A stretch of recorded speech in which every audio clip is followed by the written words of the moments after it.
Okay, so just a couple reminders here. So Thursday there's no class, of course, for Thanksgiving. But if you can, please fill out that TCE evaluation online. Anybody do this yet? Yay, okay. Extra points for those who do it. So I will give you some extra points if it'll help, get everyone to do it. So, Don't say no to that. okay, good. I didn't think you would.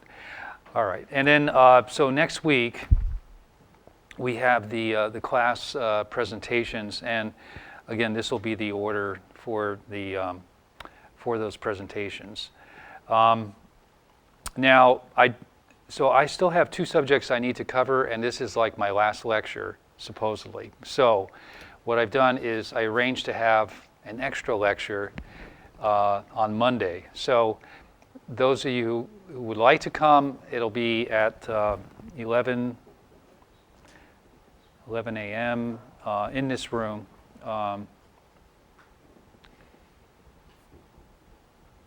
It won't be, it most likely will not be for the full hour and 15 minutes. It'll probably be an hour, perhaps even a little bit less. But I, I do want to cover some important points of both CGHs and digital holography. So in addition, all right, trying to cram as much as I can here in the last bit.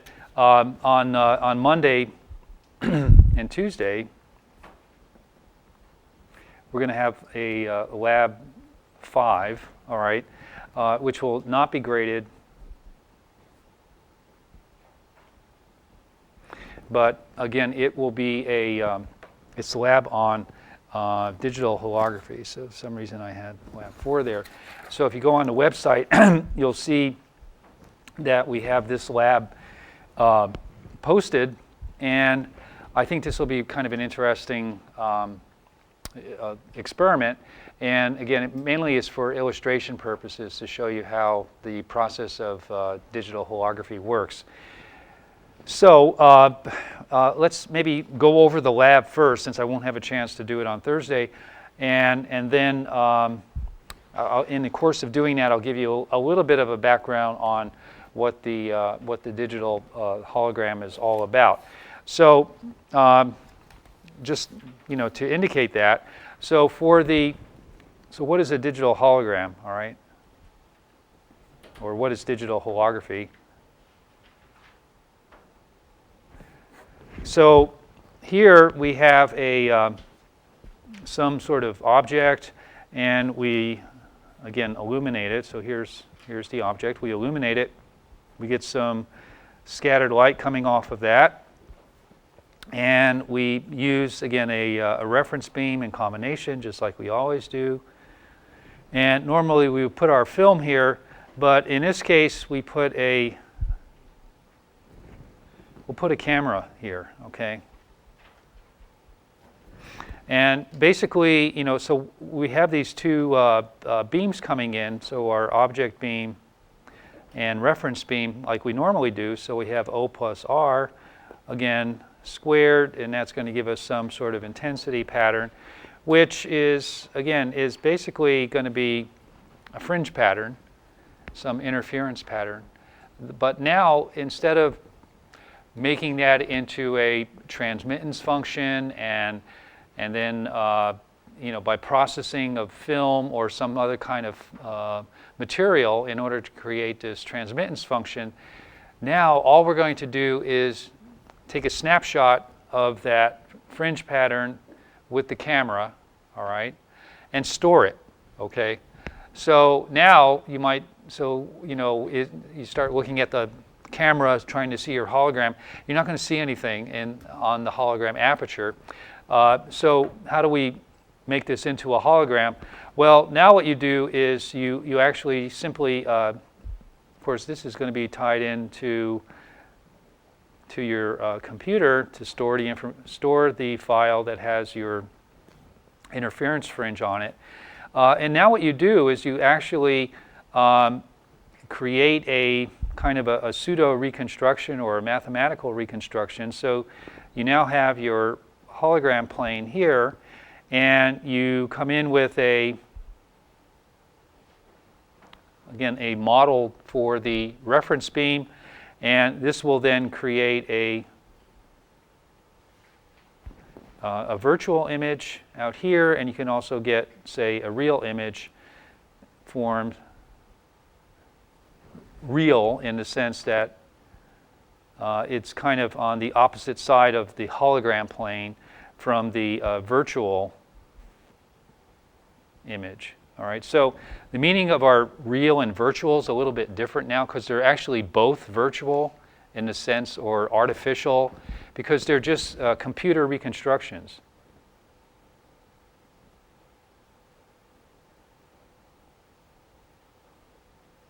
So a digital hologram cannot be used for like a holographic optical element because you're not actually forming in space a real image or a virtual image that you seem to observe in space. All you're doing is, in the computer, you're making a reconstruction of that particular object that you recorded, okay? So does that make sense to everyone? So to make sure, the use of this is then that you're able to bring into the computer the information that you need in order to have a model of the object? Well, the use of it is that you store essentially the interference pattern that forms the hologram, or it would normally form a hologram, and then you can reconstruct it by any means you wish. So for instance, the way that we reconstruct this is to do a Fresnel diffraction process in order to create a image, again, a computer image of the object, all right? Because this is basically a Fresnel propagation in this case, or in either of these situations. In this case, we would, back propagate by, say, if this is the distance z0 for that particular object, then we would go out here to a distance z0 to form the reconstruction of our Fresnel diffraction, just like we've discussed previously in the course. Okay. So what you're going to do is to use so we have an algorithm scripted in MATLAB, which is attached to the lab here. So basically, it's just a Fresnel diffraction. Okay. So we take in the object information here with our, from our camera, and then we apply a reference field to it, which is just in our case, it'll just be an on-axis. We're actually going to do two cases, though. One's an on-axis and one's an off-axis reference field. And so you do a digital, a discrete kind of Fourier transform of the object field and the quadratic phase factor, and this produces the image for you. I'm going to go through that in much more detail, but I just wanted to kind of give you an overview of it. So again, there's no hologram, for instance, that you can hold and look at or send a beam through and generate a three-dimensional image in actual space.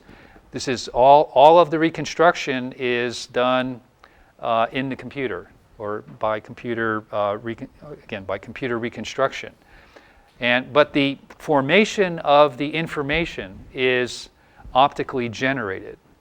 And as we'll see shortly, this is kind of complementary to a computer-generated hologram. For a computer-generated hologram, I'll show you, maybe I'll just show you that here to kind of draw the distinction.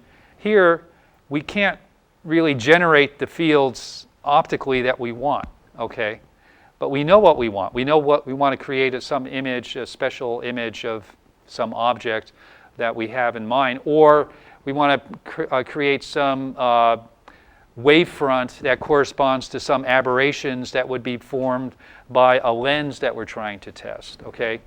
So we can simulate what those aberrations are. We can simulate what that wavefront is going to be. But we can't generate it because we don't have an object. We don't have the lens yet to generate it. Okay? We want to make that lens to match that wavefront. So what you can do then is now sample the interference pattern that you mathematically generate, and then you transfer that to some kind of pattern generation code to actually write a transmittance function. So in this case, you're actually making a hologram like we normally do in film. This may be written into photoresist using a mask, like a lithographic mask. So the pattern generation would form a lithographic mask. That mask would then be, you can then illuminate that with illuminate that mask and have below that a substrate with photoresist on it, expose the photoresist, process the photoresist, and now you have a hologram, which is the photoresist on the substrate. You then illuminate that photoresist on the substrate, which is the CGH, and then you create this wavefront that you need to, say, test your optic that has these various aspheric characteristics to it that you need. Okay, so this is a technique which is actually done quite a bit. It's one of the main uses for computer-generated holograms, is to create aspheric wavefronts that can then be used for testing lenses that haven't been built yet. Okay, so notice that we have completely different process here. They're they're complementary. In this case, we don't know what the physical fields are, or we can't. I'm sorry. We know what the physical fields are. We can't generate them physically. Okay, so we model them, and then we write a pattern which creates that wavefront that we need. Okay, in the digital hologram case, we generate the fields optically. So we physically generate the fields, create that interference pattern, and record it digitally, electronically, in electronic digital format on a camera. Okay, but then the reconstruction process here is all done in the computer. There's no physical reconstruction, whereas here there is a physical reconstruction. So the CGH and DH are complementary in that manner. They're used for very different things. So we can see an application for the computer-generated hologram, but what kind of use might we have for the digital hologram? Well, one really useful technique is for interferometry. Okay, where you actually record this interference pattern, and then you can reconstruct that with another physical pattern to see if there's changes and so forth. So interferometric digital holography is a very good application. Another application is in microscopy. So what if you have a process which is occurring and you want to record that information? Okay, so you can do that, right? You have your microscope and you record the three-dimensional volume where you have something biologically going on or some other type of process going on a micro scale. You record that, and then you have it to do whatever you want with later. Okay, so you can do lots of different filtering or displaying of different depths or different segments, or overlaying that again with other reconstructions from previous microscopic snapshots that you've done holography to look at changes, say, in growth patterns of bacteria or something like that. So both techniques have quite a bit of utility, and digital holography in the last, I'd say, 20 years has really taken off certainly because of the advancement in digital cameras. The very first digital holograms were actually, the first reference I found was from Joe Goodman in 1967. So almost 50 years ago, nearly, was the first digital hologram. He did it on a camera that only had, I think, 256 pixels, so pretty small format, but demonstrated the concept almost a half century ago. So again, so these are very interesting techniques. And again, there's been a lot of effort in this area now for in like sensing. So we have fast cameras. You can do look at scenes and do kind of recording of that scene and do various types of post-processing, because now you have a direct interface to a computer. So that really provides a great capability for holography now that the material, if you will, is kind of in a computerized form. Okay, so in this lab, so we have a camera. It has pixels that are 3.5 microns. We're going to use the Heaney laser, and we'll use the Air Force resolution chart. Most of you are familiar with that, little sort of rows and columns of lines that are diminishing in or decreasing or increasing resolution, higher resolution as you go down into different group numbers. And so we have a calibrated scale where we can look at what sort of resolution you can actually achieve. So the process here, you set up the interference pattern like we always do. You capture the pattern on the camera, and then you do the reconstruction via the FFT algorithm that we have, and then evaluate the image results. So we'll look at two different geometries. So we'll do so one of the big problems with digital holography, though, is the film, the camera, right? Resolution of 3.5 microns is kind of coarse for reconstruction. So the spatial frequencies that you can record are going to be limited, right? You cannot record, something like you do in that photopolymer where you can get, 1,000 lines per millimeter.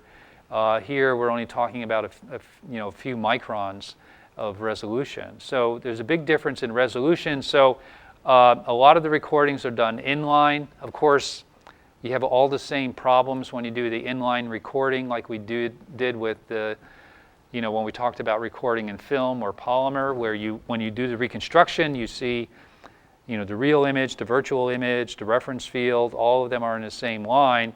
And so you have to do something to eliminate one or the other of those images and also decrease the reference field. So you can do some background subtraction and other things like this to compensate for that. There's also some, I'll talk a little bit more about that. You can do a sort of a phase recording and phase subtraction methods, which also help. God bless you. And then you could also do an off-axis hologram, but again, if you have, as you'll see, again, the spatial frequency that you record with an off-axis hologram increases the need for that space bandwidth product is rapidly consumed when you do an off-axis hologram. So you can only do very slight angles, but you can actually achieve that by sticking a prism in there and doing a near inline hologram, but you can come in at a very small angle. So this is a way of bringing in a second beam here at a small angle relative to the object beam. Okay, so there's some questions here. I'd like you to think about them.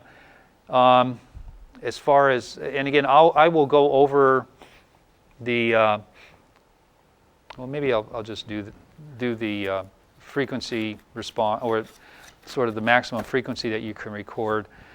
And then the rest of it hopefully will follow to some degree. So, and this will come up in the discussion that I'll give shortly on the CGH as well. So the frequency that we need, the spatial frequency for the DH is a function of, we're going to have some object right here, and we have a camera aperture here with these different pixels, and then say these are separated by a distance C0, where again, so this is the object here, X XO, and this is our z-axis, and this is, say, XH over here. All right, so we've kind of looked at this before. Remember, right after we talked about the Fourier analysis, we did that off-axis spatial frequency analysis of holographic recording. So it kind of relates back to that kind of idea. Here is, say, the object diameter, and we have a pixel size that we'll call here delta chi. All right, and and so what is the largest spatial frequency? Well, the biggest spatial frequency is going to be kind of the largest angle that we're going to be able to capture, or the largest angle that the camera is exposed to, and that's going to be given by the width of this object that we have over here. All right, so we have DO over 2, and then we have the width of our the width of the film or the camera face that we have here, say WC for the over 2. So this whole width here is, say, WC. All right. So now what's going to limit this is the fact that if we have, say, a fringe like so, we're going to need, in order to do the sampling right, and I'll go over the sampling technique here with the CGA shortly, but if we have a fringe period like that, we're going to need, according to sampling theory, or the Nyquist rate, we're going to have 2 pixel widths, 2 pixel widths per period. So we have, say, 2 times delta chi over that period in order to satisfy the sampling rate. So this is the sort of the limit that we have on our ability to capture an angle, okay, or a spatial frequency, right? So, and we can think then that we have the period here has to be greater than or equal to 2 times this delta chi in order for this to work. All right, so how can we, so we can kind of get a quick idea of how this falls out by, again, looking at the grading equation, right? So if we had sine theta 1 minus sine theta 2 equals lambda over the period, and we'll assume, again, that our reference field is coming in along the z-axis there for simplicity. So, and if these, if the angles are small, okay, then, and one of these angles is 0, so then we then have like sine theta is roughly equal to the tangent of theta, and that's going to be equal to lambda over the period. And then we know that the period has a relationship to the pixel here through the Nyquist rate, right? So all we have to do now is substitute that in, and we find that for small angles, so the tan theta, again in radians, is approximately equal to that angle. So this theta then needs to be less than about less than or equal to about lambda over 2 times the pixel size. All right.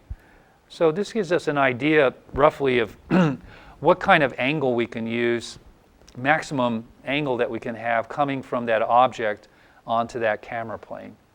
Okay. So again, we have a pixel size of 3.5 microns. We have 632.8 nanometer wavelength, and so we can get, I didn't do it, but we can calculate what that angle is going to be roughly for the for the capture in that DH process. Okay.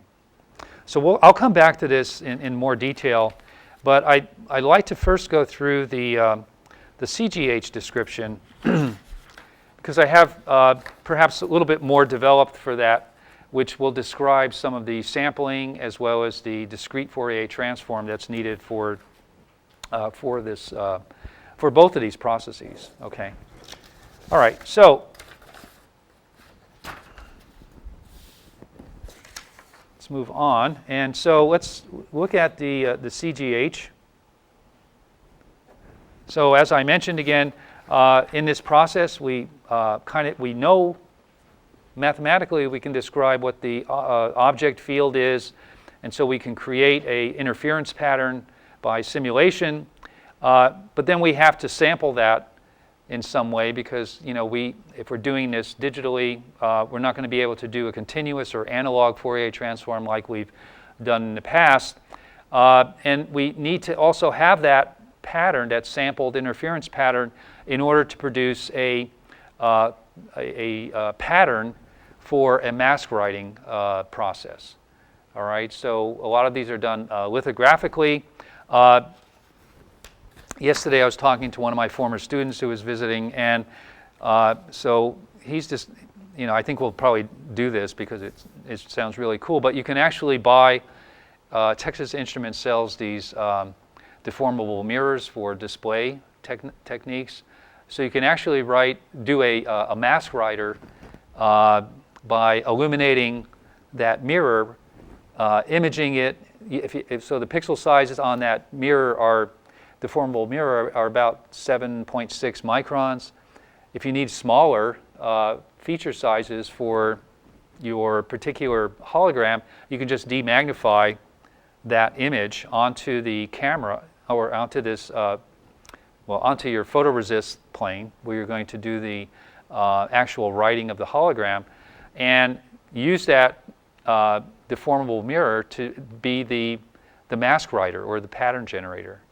So, and that only costs about $2,000. There's another system we were looking at about a year ago, a projection lithography writer, and that costs about $100,000. So there's a big difference. So I'm very excited about this process because there's a lot of CGHs that we'd like to write. But every time you go to have a mask written to write, to actually then copy that into photoresist, it costs you about $2,000 anyway to do that. So this is going to be fantastic to get this system up and running, because there's a lot of really interesting things you can do with CGHs in holography.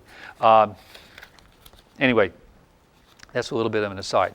So at any rate, we have to do this this kind of discrete sampling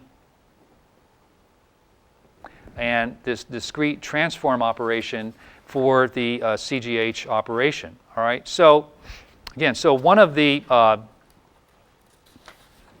couple of the things that we're going to need to do, right, is we want to do either a Fresnel propagation. Two of the most popular ways of going about doing this is to either do a Fresnel propagation between the object plane to the hologram plane, where we're going to, again, then add a reference field to it in some way to do the actual CGH pattern. Or we can do a far field or a Fraunhofer using a lens and placing the object at the front focal plane of the lens and the hologram plane at the back focal plane of the lens.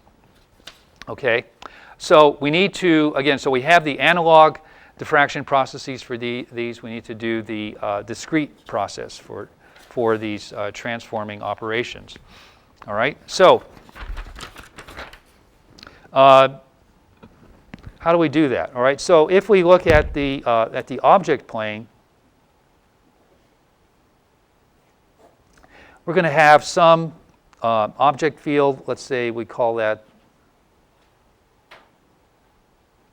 G of X. All right, and so again, so we have on that object plane some field distribution, and we have to sample it. So sampling it, we're only going to capture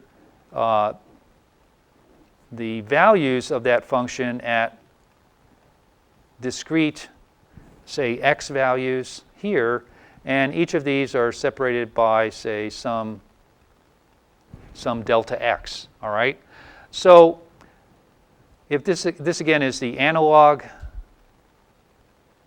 function here, now if we look at the sampled function is going to have that same profile,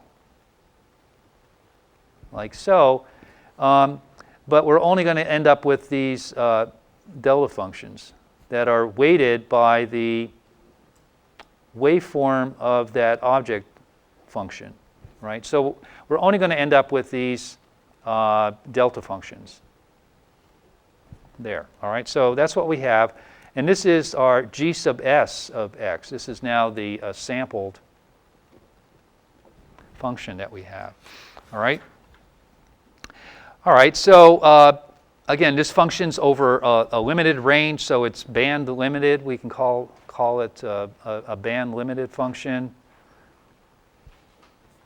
And what that means is basically that we're just going to have a discrete set of discrete frequency range that is necessary to describe that frequency function that, again, if we're going to do a transform, we're going to end up with a frequency function. But before we do that, let's look at the description now of this g sub s. G sub s sub x is equal to the envelope function that we had, which is the analog function g of x, times a periodically spaced set of delta functions, which is a Combe function, which we can write as m summation from m minus infinity to m infinity of delta of x minus m delta x, where, of course, m is an integer. Okay, so now if we take the Fourier transform of this sampled function, we're going to end up with so we take the Fourier transform of that, we're going to have some g sub s of chi, where chi is the frequency corresponding to x, the spatial frequency corresponding to x, and that is represented by 1 over delta x, summation from m equal minus infinity to infinity, g, where big G is the Fourier transform of little g, okay, just like we had done in the analog sense. So we have g, and the argument of that is chi minus m over delta x, all right?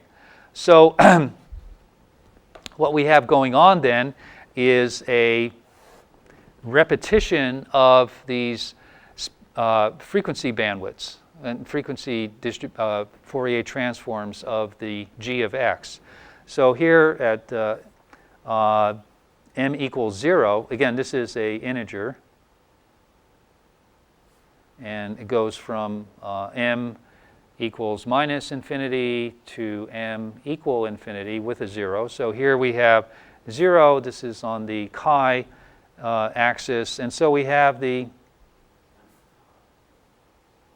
frequency spectrum there, and again, it's band limited, so we have some maximum value for that spatial frequency. And according to this, we have not only this one, but we have a whole summation of these. So we have another one here at 1 over delta x, and another one at minus 1 over delta x, looking like that. And now, so this one here is going to be 1 over delta x times g of chi. This one is 1 over delta x g of chi minus 1 over delta x, and this is 1 over delta x g of chi plus 1 over delta x. All right? So if we want to reconstruct this object that we have up here, the object function that we have up here, if these sampling periods that we have are too close to each other, meaning the delta x is too large, right, then these frequencies are going to start to overlap and merge, right? So again, if we have, just look at two of these, if delta x is too large, then we're going to have, this is getting too close, and we're going to have something like that occurring. So this is for delta x too large, because this is 1 over delta x here, let's say 0.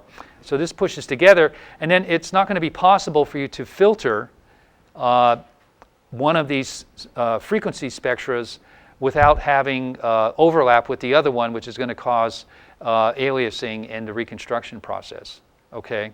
So in order to satisfy that, we call on our old friend the Nyquist rate, right? So what that says is that, so here is one Emax, and here's another, or chi-max, and here's another chi-max. So what we need is, in order to prevent this overlap, what we need is that 1 over delta x is greater than or equal to 2 times chi-max. So that's the same thing that we found out before when we looked at, those spectral distributions for the off-axis hologram and trying to figure out what angle to place the reference beam at. That set, again, a limit on, where these functions can be separated. Here we have the same thing occurring, but for a different reason, okay? So this, again, is another way of indicating the Nyquist rate, which allows no overlap of the frequency functions or frequency distributions g of chi. Okay.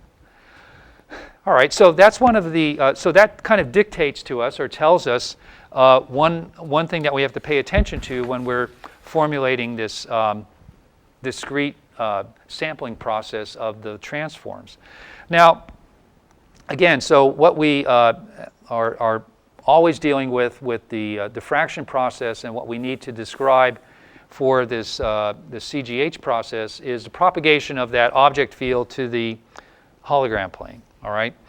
So for that, so our Fourier transform, as we have discussed in the past, we have say u of fx fy is, again, that's equal to Fourier transform of u of xy, and that's equal to this double integral minus infinity to infinity u of xy times exponential of minus j 2 pi fxx plus fyy dx dy, and similarly the inverse little u of xy is just equal to integral minus infinity to infinity u of fx fy exponential of plus j 2 pi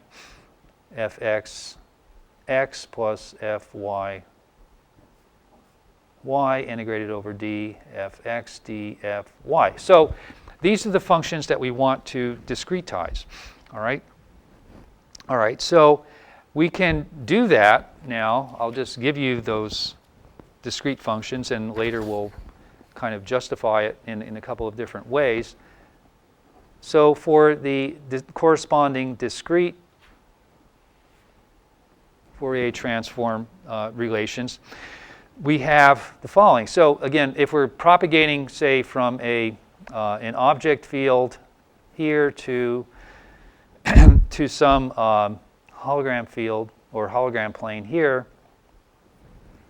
we're going to have, say, a E sub O, and here we'll have the field E sub H. All right.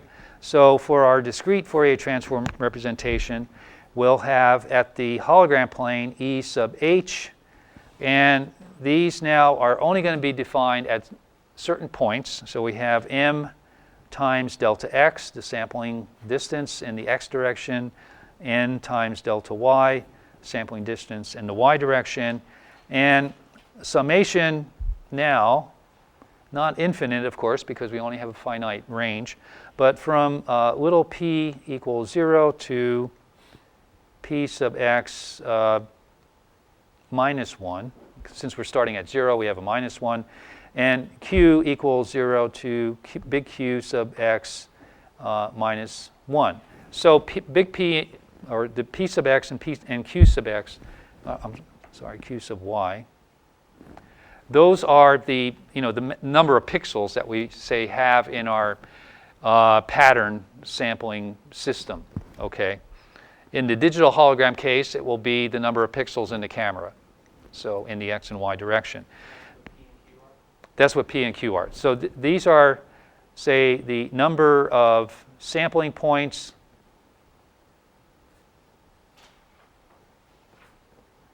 or, AKA pixels, really, let's just think of it that way, that we have in our system, that we can collect data for, because it is finite. And so this now, so we have this instead of the integrals, these double summations, and we have the object field still, E sub 0, and then we have, so these are indexed over P and Q, so we have P times delta chi, where chi is the frequency interval, Q times delta eta, where delta eta is the frequency interval in the y direction, and then our integration kernel or summation kernel is exponential of minus j 2 pi times m p over p sub x plus n q over q sub y.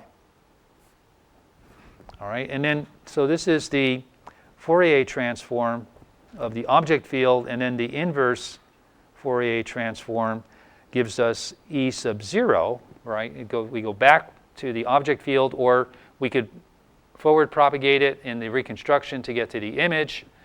So we'd have E sub 0 of P delta chi now, and Q delta eta.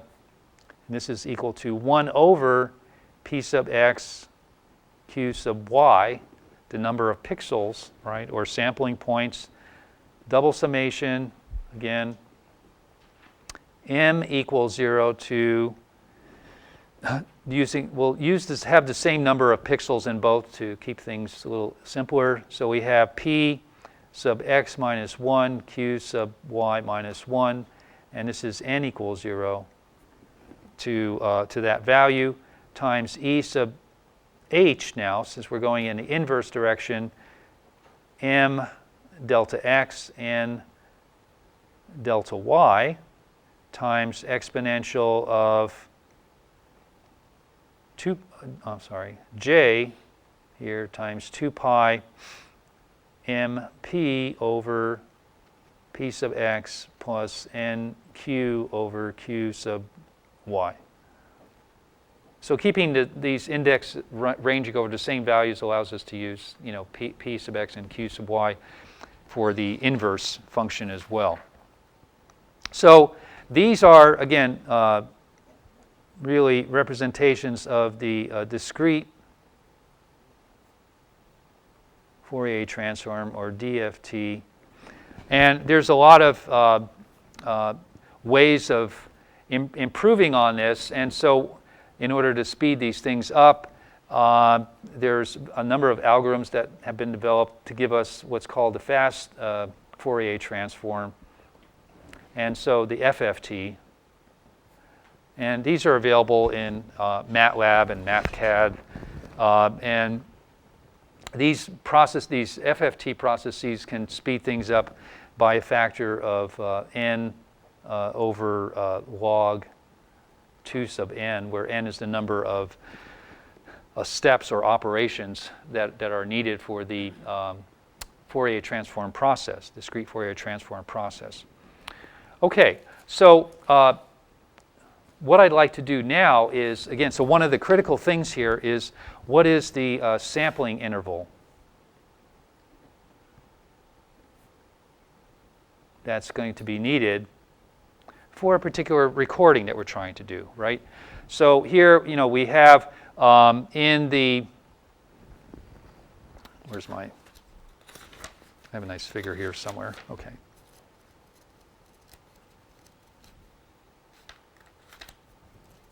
So I printed these out so we don't have to spend too much time drawing them. So again, so here is what we have going on. So if we're going to do, for instance, a Fresnel transform or Fourier transform situation, we'll have, say, a lens here, and the separation distance will be 2f, right? We have an object plane that has a width and a height here, w chi and w eta. And we have the sampling interval in the object plane is delta chi and delta eta. And then in the, in the hologram plane, we're going to have perhaps a different size for that hologram with wx and wy and sampling intervals delta x and delta y. Okay, and we can also have, so we'll have two cases, right? Because we can have kind of two situations that we may want to use. One is the Fourier transform. The other would be just a Fresnel transform, a Fresnel diffraction process from the object plane to the hologram plane. So there we'd have a distance z sub OH between object and hologram plane. Here we have 2f. And to compare the two, we could say that 2f is equal to ZOH or something like that. All right. So let's now, what I want to do now is to see what the sampling requirements are for the Fourier transform or the far field diffraction process, and also for the near field or Fresnel diffraction process. So let's go ahead and do that. So sampling interval for the Fraunhofer.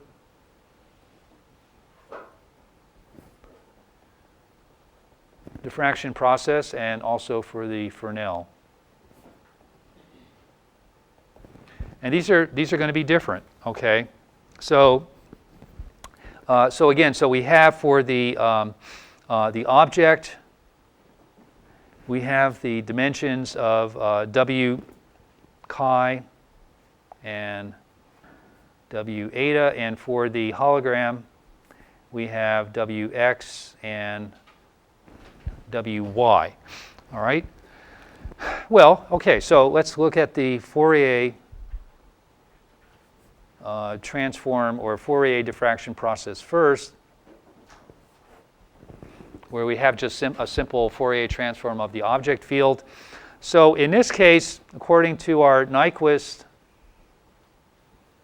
relation, right, we have, again, that the 1 over delta x must be greater than or equal to the 2 times the maximum frequency in the x direction, and similarly for the y. 1 over delta y is greater than or equal to 2 times eta y max. All right?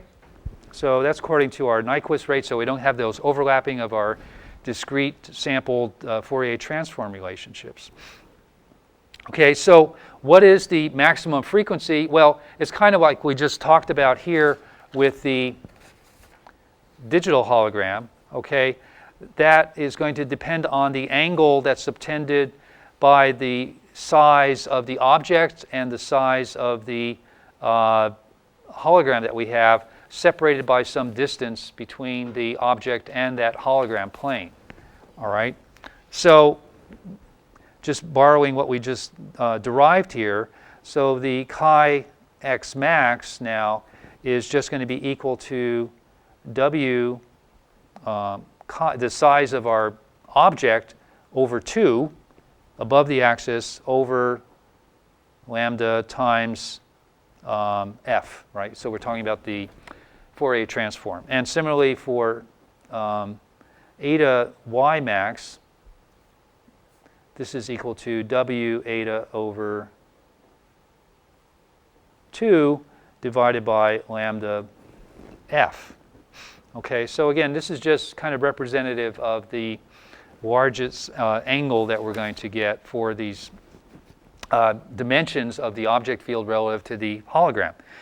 So now if we also apply this, okay, we can then see that the delta x that we need this is equal to 1 over 2 times chi x max. So this is the sampling interval in the hologram plane. And that's going to be equal to just lambda f over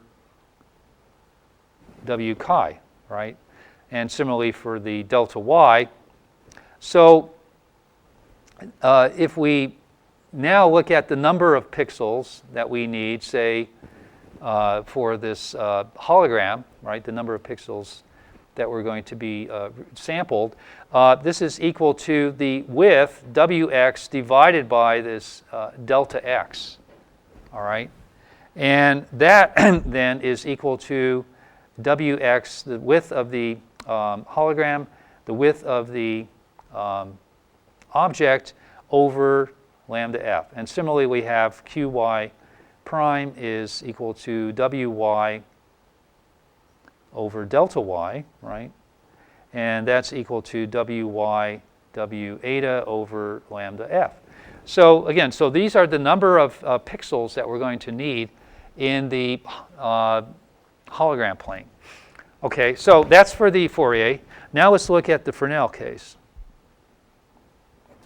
Now, what's the difference between the Fresnel and the Fourier or Fraunhofer diffraction process? Yeah, so that previous case Fraunhofer or Fourier? That previous case, was it Fraunhofer specifically? Or was it just Yeah, I'm using Fourier and Fraunhofer interchangeably. So this is the far field, okay? So remember when we went to the far field, we eliminated the quadratic phase factor, right? So if we were, looking at the Fresnel field, right? So here, if we were looking at the Fresnel field or the Fresnel transform, that was equal to the Fourier transform of the object field, E sub O, chi and eta, times a quadratic phase factor, e to the j pi over lambda ZOH, now since we don't have a lens in there, times chi squared plus eta squared. So we have this additional curvature, right, in the wavefront that's superimposed with the object field. So we have a product of a phase corresponding to this object and a product of a phase corresponding to the quadratic phase factor. And we're taking the Fourier transform of that, right? So when we do that, we have a convolution of these two functions, okay? So this was and remember we actually formulated that in kind of a formal way. Convolution of EO and the quadratic phase factor, okay? Now when you have a convolution, the kind of a simple way I like to think about it is you have kind of you have the overlap of these two functions and you kind of transfer one function through the other, but the width then of these two is basically kind of the sum of the widths of both frequency distributions, right? So instead of having just this width, we now have that width. All right, so we have a width now that corresponds to the frequency bandwidth that's needed to describe the object function plus the frequency bandwidth that's required to describe the quadratic phase function, okay? And we have to add both of those. So that now we can represent that in the following way. So here is 5. So now we can say that for the Fresnel case, that the chi sub x max is going to be, we now have to have chi sub or w sub chi over 2 plus w sub x over 2 over lambda ZOH And similarly for eta in the y direction, eta sub y max frequency is w eta over 2 plus wy over 2 over lambda ZOH. And then we still have our Nyquist requirement, which is that delta x is 1 over 2 chi max, or x max, chi x max. And this is going to be equal to lambda ZOH over w chi plus w x. So now, if we look at the number of pixels that we need, we have p sub x is w sub x over delta x again, right? It's just the sampling interval. But that sampling interval is different, so we end up with wx w chi plus wx over lambda ZOH. Okay, and similarly, q sub y is wy over delta y equals wy w eta plus wy over lambda ZOH. So this number is bigger than that number that we had. And the reason it's bigger is because we have more curvature to describe in that distribution. Okay, so we have to sample it quicker. We have to sample it at a finer rate in order not to violate the Nyquist sampling, where we can separate these functions. So again, if we do have that additional, if we're in the near field, we have to sample at a higher rate. So we're going to need more requirements on the recording mechanism or recording system that we use. Higher resolution in the mask writing capability. So it costs more. It's going to cost more whenever you have a higher resolution. Okay. All right. So that's so those are some of the basics there. Now let's look at a specific encoding method to kind of get a feeling for how this all takes place. All right. So there's two different types of encoding methods that are used in CGH hologram writing. Okay. So if we have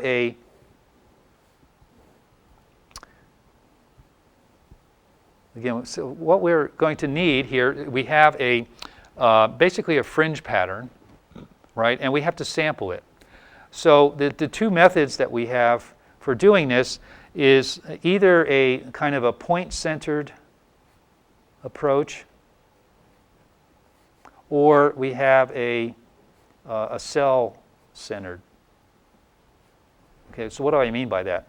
Well, for the point-centered approach, you have a set of just sampling points like that, and somehow we have to encode at each point kind of a representation of the phase and amplitude. Okay, so if I have time later, I'll show that.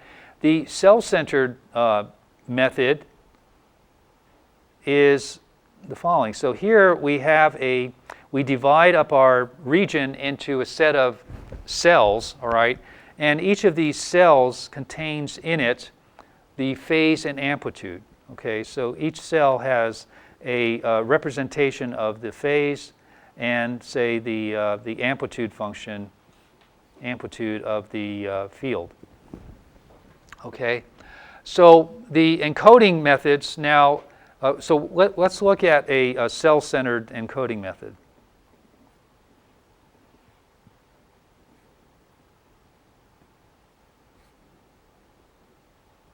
And those of you who have Goodman's book, if you look in chapter 9, he kind of goes through this same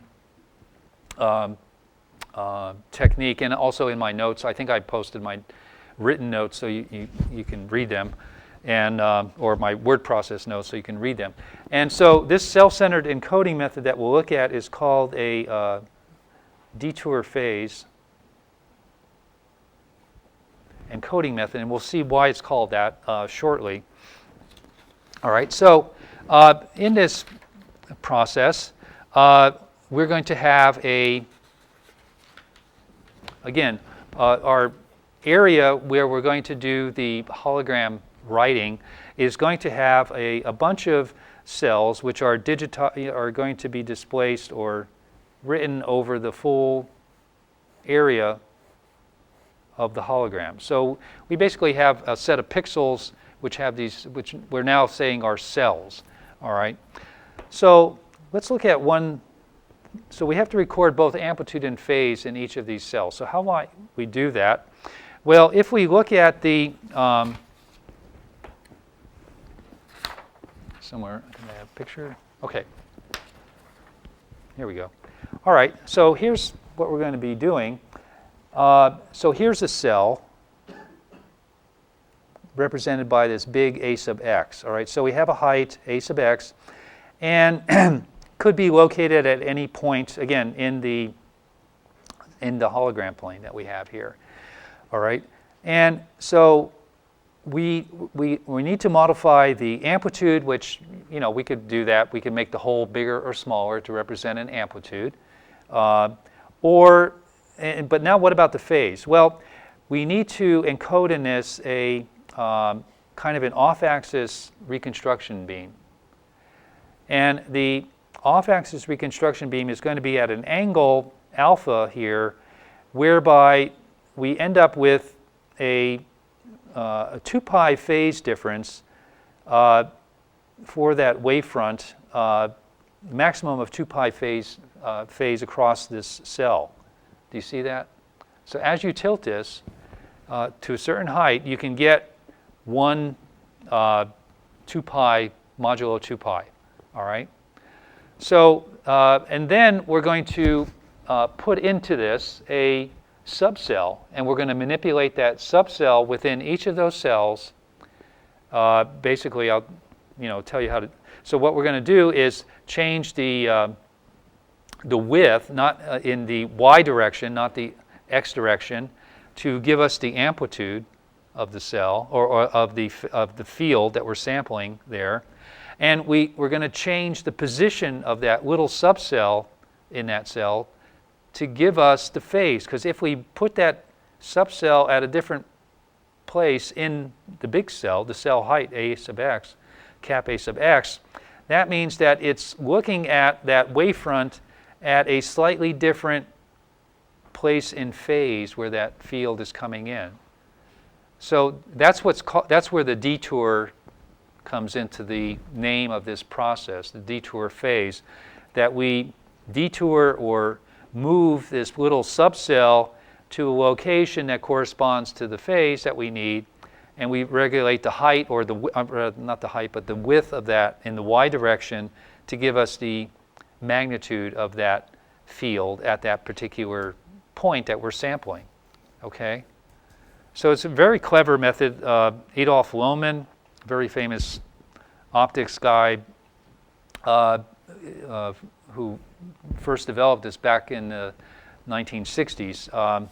Very interesting method. Okay, so let's look at justification for this. All right, so here we have this field coming in at an angle alpha, and let's put this on the center here. So here's A sub x, and so this is again the reference field E sub r of xy, and that is going to be equal to exponential of minus j k sub x, which in our k sub x now is 2 pi times the sine of alpha over lambda. So we saw that before, again, when we were doing the analysis with the frequency spectra for the off-axis hologram, following our discussion of the Fourier analysis. Okay, all right, and so the height that we have here, A sub x, of the cell height, A sub x is limited by the wavelength and this angle that we need. All right, so it's not very big, can't be very big. So if we have a wavelength, again, of a half a micron, and if we had an alpha of 5 degrees, which is pretty big, a sub x here can only be about 6 microns. So we can get this bigger by making the angle smaller, and for that you would need to use something like I mentioned here, where you come in at some really small angle using a prism to come in close to being on axis. Okay? All right. Okay, so now what we want to justify, I mentioned, this process that we're going to incorporate. So what we want to justify is the following, that we have the sampled field at the hologram plane, E sub h, at some particular coordinate, which is m times delta x, n times delta y, that this is going to be equal to the magnitude of the Fourier series that we have, mn. So that's the amplitude, and we have some phase, e to the j phi sub m n. All right? Okay, so again, so what we're going to do is we're going to get this amplitude, as I mentioned, by varying the size of that subcell. So here, if we look at one of these cells, so this is, say, a sub x, looking at it head on, we'll say that ay is equal to ax here, so this is also, say, ax. And then in the, again, so this is the x direction here. All right. And so we're going to position a subcell in here. And again, we can vary so this is, of course, the y direction here. So we can vary the width of this in order to give us the amplitude, and we're going to vary the location of that to give us the phase, okay, that we need. But notice, here we have AX is basically, so AX is about 6 microns, and so the little subcell width here has to be less than that, maybe in order of magnitude less. So, we're really going to have, so I have to pay attention to these dimensions a bit in doing this. All right. So again, so this is a pretty large angle, so you probably want to come in at a degree or even less than a degree in order to make this really work. Okay. All right. So now, so we're going to use the Fourier transform approach, not the Fresnel approach, but the Fourier transform approach, to do the reconstruction. And if we look at the image that we're going to get, all right, so here the image field, again, so this is going to be, we're going to have to take a discrete Fourier transform of E sub h in order to give us the image, right? So here the image that we have, E sub h of u v, our coordinates are u and v in the image plane. This is going to be equal to summation m equals 0 to p sub x minus 1, summation n equals 0 to q sub y minus 1 of this c sub m n e to the j phi m n, right? So this is a particular point in the hologram. So what we're doing here is looking at the Fourier transform of that particular sampled field point in the hologram and writing that out. So here we have, this is the, say, the E sub h at m delta x, m delta x, n delta y, and then times exponential of 2 pi over lambda f u times m delta x plus nu, or v, or I'm sorry, v times n delta y. That's it, v, okay? All right, so this again is the field immediately behind or past the past the hologram, all right? So if we if we were to look at this reconstruction process, okay, and we have this off-axis plane wave illuminating this cell, what do we have? So if we look at one cell, all right, we have that E sub h for the one cell. Again, this is kind of immediately past the hologram of xy is equal to, so we have the reference field, which is exponential of minus j 2 pi sine of alpha x over lambda. So we have that times the rect of x minus x0 over the subcell dimension, a sub x, times the rect of y minus y0 over a sub y, which in this case can be different than ax. It will be different, actually, because that ax is not going to be equal to ay, because we want to use the ay dimension as a free parameter to determine the amplitude.